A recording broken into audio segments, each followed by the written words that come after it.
Yo, what's going on? It's your boy Juice Manji, Big Lechuga, Big Husband Main, and this is just gonna be a little short discussion video, or we'll see how short it is.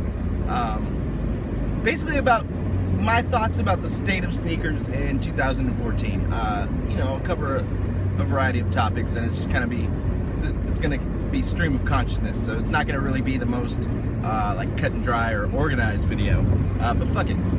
We're here to just talk and share ideas, share thoughts, so let's do it. First thing I want to talk about is I think and I said it throughout the year, that I think this year is one of the greatest, it's a really great time to be into sneakers from a standpoint of options.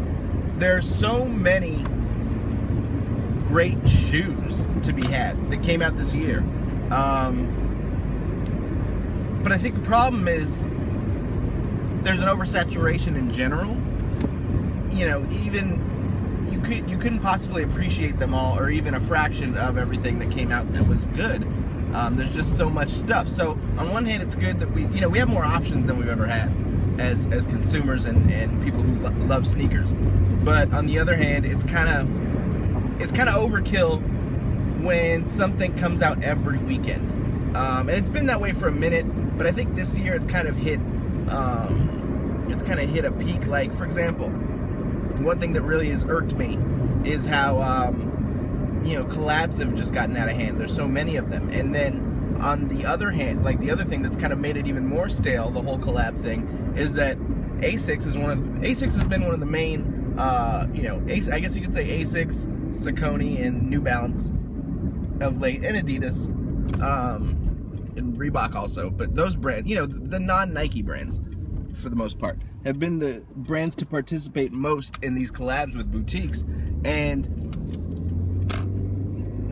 what happens is all the boutiques, the brand gives them access to a silhouette, and the silhouette just gets played out with as many collabs as we have right now. And the silhouette that I'm speaking of is the ASICS Gel-Lyte 5. This year, the Gel-Lyte 5 it's a great silhouette. Don't get me wrong, but I mean, how many Gel-Lyte 5s have we seen this year? Ronnie Feig has given us, let's see, at least 4. He's given us 4. Concepts gave us 2. Bodega gave us a couple. Commonwealth gave a couple. It's just it's way too many, to be honest with you. We've seen way too many Gel-Lyte 5s, and the funny part is that for the most part, they're all very, very good. And I'm leaving some out. There are still more, but they're all pretty good. And if they were spaced out over the course of, I don't know, maybe 3 years, I probably would have copped every one. But I'm just it's overkill at this point. All the Gel-Lyte 5s we've gotten. Last year, I feel like Reebok kind of did that with the Kamikaze, and they've done it with the Question also. There's too many colorways of the Question out, and it just diminishes the anticipation, or the feeling and the excitement for a silhouette, and that's unfortunate to see. So I would like for these brands to kind of wise up a little. New Balance does a pretty good job of not flooding you with a particular silhouette. So I'd like to see ASICS kind of take after that, as well as Reebok. And Adidas, did Adidas give us too much of anything? No, Adidas had a pretty good year. But moving on to my next topic about it, Adidas, I think, did the most this year to elevate themselves and kind of elevate the public's perception, the sneaker world's perception of them as a brand. They did some things well. They did other things not as well. I think that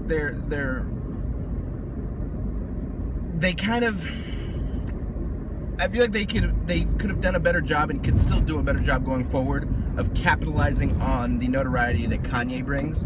And that's not to say that they should have put something out by now, but what I mean by that is, like, little things like they're a little late and they're not striking when the iron is hot with regards to hyped product that people want.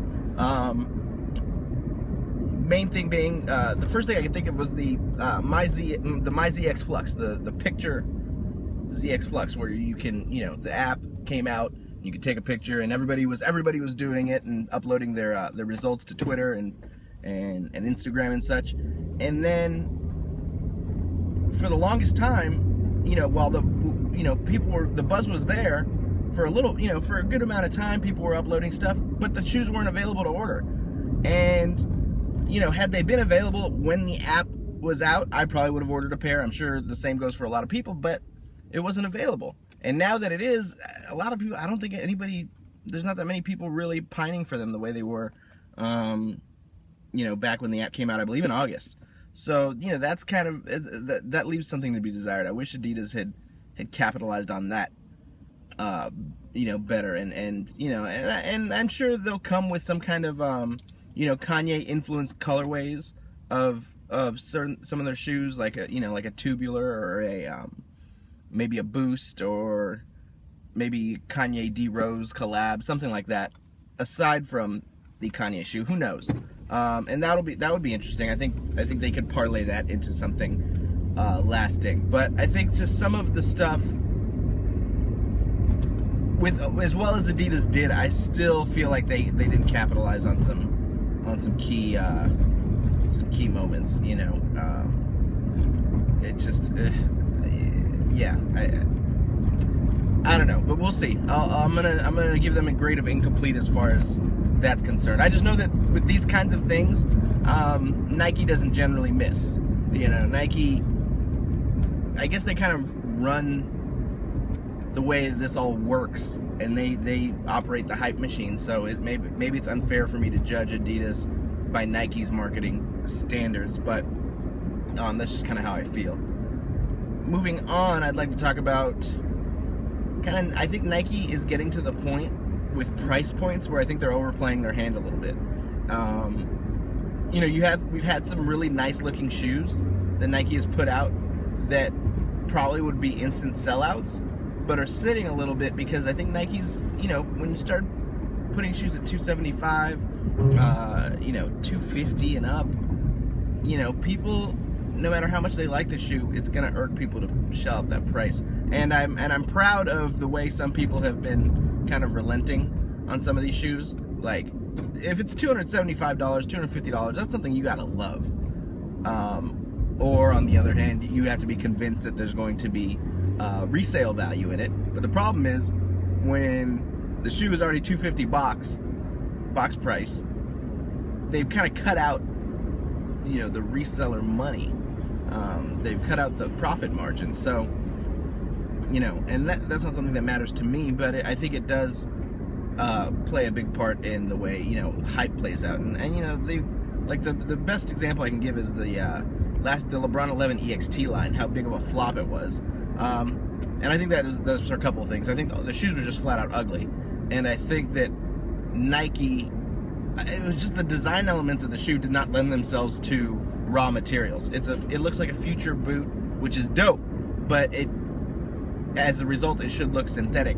Putting raw materials on it, like denim and leather and suede, and it just didn't work. And I think that leads me to my next thing, that Nike is really need to chill with how many signature shoe colorways they put out. Like, look at all the LeBrons sitting right now, all the LeBron 12s.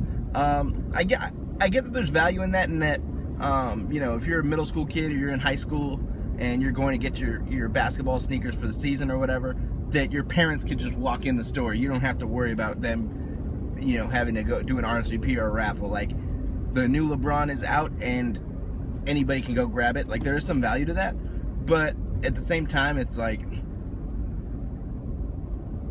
this is a sneaker line that's supposed to be something that LeBron can carry on as his own brand, like, say, Jordan brand after his career. And they've done so much, they've made so many colorways that are forgettable, that it's kind of it's diminishing the legacy. It's making the LeBron shoes kind of disposable and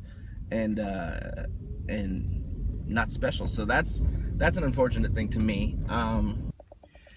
You know, another thing that I've really enjoyed this year in sneakers is I think Jordan Brand has done certain kind of stuff a number of different things that have gotten people like myself back into the good graces with the kind of demographic like myself, you know, older, who's been around a while, who really wants to see new things from Jordan Brand and is kind of sick of, you know, the same substandard retros. So, you know, they gave us the Jordan Future, they gave us the 29, which is awesome. So you see some new things coming, and then on top of that, you know, the announcement that they're going to do remastered retros is something that I think any kind of head my age has been pining for. Like we've been wanting, you know, we've been saying charge $190 for something good, as opposed to, you know, we'd rather do that than pay $170 for trash. So that's something I'm excited for. So I'm really feeling much better about Jordan Brand today than I did 12 months ago. So that's a big win for Jordan Brand, and I have to give them kudos for that. It's good to be back, good to be sharing content with you guys. I will be doing I know in the Pulse video I went over kind of my top 5 pickups personally, but I will be doing another Juicemanji Sneaker Awards video like I did last year. I know you guys really liked that, and that will be out, I want to say, somebody just waved at me. It'll be out in before the 15th of January, in the first couple weeks of January. I'd like to say sooner, but I just don't want to promise you guys stuff and not deliver.